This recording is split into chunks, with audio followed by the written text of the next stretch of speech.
Good evening, everyone. All right, so I know we're just at the end, the pointy end of the presentation, so I'm not going to keep you very long. We're going to dive into a case study on a particular system that was used recently on a project by a builder. So I'm going to get straight into it and go through those components that we're involved through. So we're going to have a look a bit at the background, a bit about the project, why it was the project that it was and the reasons for it, the planning and service, how we engaged from a collaborative point of view with the builder, from a construction and installation point, what that engagement looked like and that on-site support. And then we'll have a look at the outcome and results. At the end, we'll have a brief summary and then take away also a bit of perspective from the costs. So what I want to do is just paint a picture of who the builder actually is so you understand who they are. So some of you are probably familiar with them in the room, but Emicon are a developer builder that have been in the building industry for over 20 years. They have a multitude of experience within their organization. It's a family-based company that thrives and builds its core values as the fundamentals of its business. Across the board, they are associated with the Master Builders Association, as well as are a member of the Construction, Mining, Forestry and Energy Union. They primarily get involved in medium density to mid-rise projects and have over 80 years of construction experience within the company. For myself, as Alan said, I've been involved in the construction industry for the last 10 years. I've been in Australia for 12, so it's been a challenge to learn new ways in which to do things as well in that period. But what I have learned over that period is I have engaged with quite a number of builders over that time. And working with Emicon in my previous role as an operations manager for a construction company, I actually had the opportunity to work with them and see firsthand not only the quality of the work that they produce, but also the people that make the company what it is. So ironically, I'd also done work for them on some previous projects. So I'm glad I got the opportunity to actually work with them on the project that we're about to discuss. So I guess the mandate for Emicon was really around affordable apartments in a demanding market. And what was it that they were particularly looking for from us when we began that engagement? An alternative to Hebel and Render. Most of you are probably familiar with the product Hebel, pretty good product. They were looking for an alternate, really around the aesthetics of the building and how they could construct something that was a bit unique to the area that they were actually building in. Something that set it apart from the other surrounding buildings within that location. This particular project we're talking about was out in Maryland, opposite a train station. So I'm sure you can imagine the type of builds around there. Brick dominated and pretty much a lot of render as well in that particular area. Your time and cost savings, really, I know for a lot of guys that are developers, your holding costs are a big cost that can be associated. Every day you go over that schedule, it's money out that pocket. So how is it that we can actually help influence that? Thirdly and fourthly is reducing the number of trades on site. We'll probably go through and get some countless stories of the number of trades and the challenges people face every day trying to actually control their trades on that particular site. And then obviously mitigating risk, which is a big one for everyone. How can we help mitigate that risk across that project by eliminating the risks associated with different products? So why James Hardie? Why EasyLap? Why this particular project? What was the catalyst for change? And I guess that sums it up in connection with everything else you see up there. Essentially, it's about coordinating those trades. Getting that one reliable source of truth that can ultimately take your internal lining, your externals, and put them all together to provide you sort of that one system warranty across the board. It really does help for a smoother workflow and continuity across that project. So I guess I'll take it a step back as well and just explain what I'm actually talking about here in terms of what James Hardie brought to the party. So aside from the support, what is actually EasyLap, which is the panel in question? A brief summary of EasyLap. It's a fiber cement sheet which essentially has a shiplap joint at the vertical panel where the panels meet that gives you a subtle V groove through that panel. It's a pre-primed panel that essentially gives you a textured rendered finish once painted on site. So the whole idea behind EasyLap is that it actually gives you a rendered finish without the headache of render. How does the system work? From a simplistic point of view, you've got your 90mm or 92mm stud steel frame. Essentially, a top add is then fixed to that vertically, and the panel is applied to that particular section. That's it in a nutshell.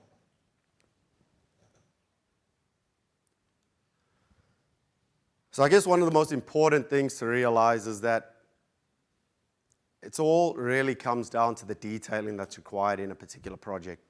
Engaging pretty early on is what determines the success on that project. And I think with this particular one, I can remember having an initial meeting with the guys from Emicon probably about a year to 14 months prior to the actual project coming out of the ground, and talking about the opportunities that existed to look at using this potential product. Bear in mind, this is a builder that has, over the years, probably traditionally built with Hebel, is used to a system, understands how it works, and I'm now asking to have the opportunity to look at an alternative. And let's see what that alternative looks like. So from that early engagement, it was quite apparent from the start that we could have the opportunity to look at that different detailing perspective. So things such as your fire-rated walls, what fire-rated requirements are actually needed on that particular build, your junctions, again, that's associated with your risk. So your horizontal junctions, your vertical junctions, where these panels meet different facade elements. How do we actually treat that, and what does that look like specifically for that project? These are the type of engagement that did take place that allowed us to set that detailing in pretty early on, which does make for a smoother process when it actually comes to construction. And for any of you that actually know Paul and Claude Saab, who are the owners of Emicon, I had plenty of phone calls from Paul during this phase, and let's just say I went to bed crying plenty of times at night, because Paul is a pretty straightforward guy. So the challenges that were faced up there up front was interesting, but we got through it, and it allowed us to build a relationship for us to move forward to find the solutions required. So from a construction point of view, I always say this about taking more control of the build. How do we actually help do this with this facade system? I guess if I look around the room, some of the things that are a big challenge on site with rendered systems specifically when you're talking about that is movement. You know, movement affects any building across any section. And ultimately, it does mean that where movement occurs, the element of risk goes up when there's a rendered element on that building. Now, I'm not taking away from what render brings to a build, but I am saying that there is an element of risk that's associated with it. Particularly with EasyLap, and what that actually allowed was that it's actually a completely only painted product. So you're talking about no setting of joints, essentially eliminating that render component completely, thereby giving control back to the builder, because you're not having to worry about that long-term maintenance down the track. You know, you're completely taking away the effects of bubbling and anything else involved around those render components. Another important factor I spoke about earlier was really around the subcontractors on site. So, look, quite simply, I'm sure you all got stories to share again, but when it comes to your subcontractors, how many times have you sort of been let down by that subcontractor, by whatever reason that may be, which eventually affects the overall flow of that project? And the more trades that are ultimately on site, the more chance of problems arising. So if we can help mitigate and bring that in, keep it tight, it makes it a lot simpler process to be able to manage those installers on site. And this is exactly what this allowed. It allowed to bring that in pretty tightly and be able to schedule, make scheduling a lot easier, coordinating, handling of the material. It made it a much more smoother process. From an on-site point of view, I can remember meeting on site, especially on that first level. With anything new, you're going to face challenges. I mean, it's a natural state of life. Anything new that's introduced, very seldom do you get something new and everything just flows easily. But it's really about putting those processes in place to ensuring that there's a long-term success gained for all the stakeholders involved. So, you know, meetings on site from our perspective, engaging with Emicon actually allowing that flow from the contractor to the manufacturer to them as the builder, and understanding everybody what the outcomes needed to be, made the whole process easier as things flowed. I'm not going to stand here and say, you know, the contractor from the start started the job and everything went harmoniously. No. The reality is there were challenges faced on that first level, but once those challenges were overcome through that cross-collaboration, a lot of it began to become a lot easier because processes then got into play. And that's what the system does allow for. So now came probably the most important factor for Emicon, I suppose, in terms of moving forward and ultimately deciding, is the new product or is the new system that we are incorporating going to be a viable option moving away from our existing building practice? So basically, it's shifting from how we used to use Hebel to shifting to the EasyLap facade system. Is that actually sustainable over the long term? And does the reward outweigh the risk associated with it? Thank goodness for us, the answer was yes, because it actually ticked off those four first things that I spoke about in the front.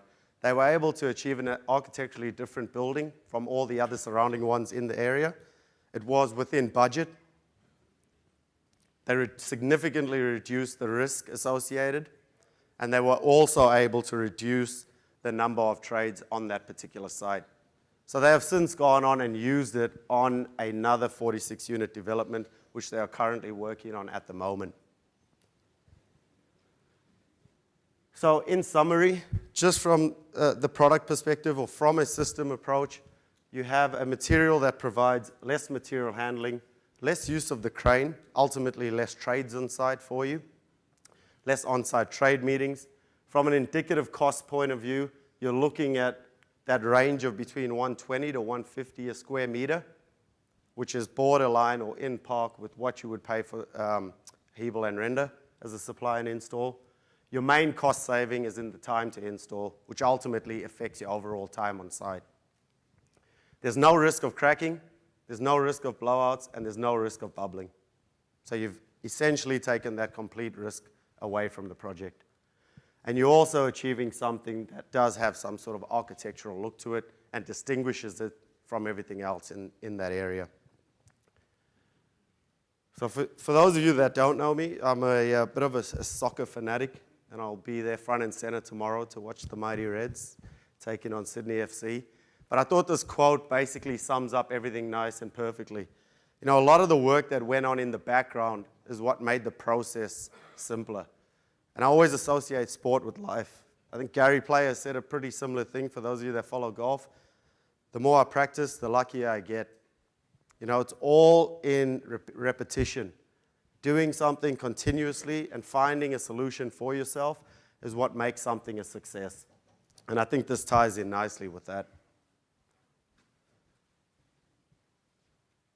So Emicon have gone on to actually utilize the product on this development that you see here. And I know it's been a success because, like I said earlier, from those numerous phone calls I received at the start where they, was challenged all the way through, I now got that down to 2 phone calls from Paul. None of them contained expletives. So that was really good. But I like the quote that Claude actually told me, and it made perfect sense for me in the end. So thank you, Claude. And I think it tied in nicely with actually what the overall arching message is, which is really the process that got started has led to a sustainable long-term success of a new system on their next development. And having that reduction in phone calls to now having a project flow harmoniously compared to potentially the first one is where I find that success and what makes me happy that I was actually able to provide that element of support. So just a couple of other project examples that we have done. Some of you may have seen this building around Parramatta, but we have engaged with other builders. This particular development was done by ProBuild, which is a full wrap EasyLap facade system that you see. So I'm just going to show a few pictures to wrap it up.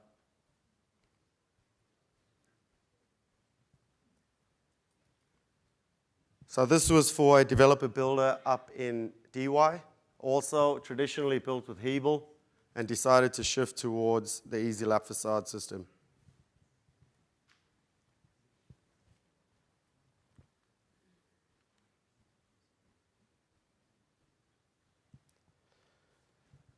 So I just wanted to thank everybody for tonight. Again, we are around the room. There's quite a few of us here, so please feel free to engage with us, and we hope we get the opportunity to actually work with you moving forward. So thank you.